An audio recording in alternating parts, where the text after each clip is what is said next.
que dama ne Touba di kër Serigne Touba di suñu kër maam ñun ñëpp ñoom presque ñetti décennie ni ngi nii jamono Abdou Diouf jaarale ko ci jamono Abdoulaye Wade ba tey ci jamono président Macky Sall ñu ngi laajte statut spécial. Touba statut spécial Dakar musul laajte statut spécial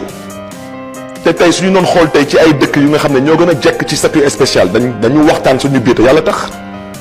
yéen na ngeen da ngeen def loi sur la parité ñu dem Touba yéen ñu ngeen xam ne yéen yaa leen def loi sur la parité yéen ngeen xam Touba nu mu tëddee ñëpp Sénégal ñëpp xam Touba nu mu tëddee est-ce que parité amoon na Touba am déet musu fa am parité parce que Touba nangul nañ leen du ñu doon ñoom yàlla moo leen fal kan moo ngaang Sénégal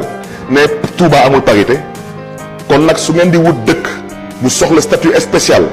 wallaay Touba moo gën a jekk Dakar fuuf ci statut spécial ñëpp xam nañ ko Touba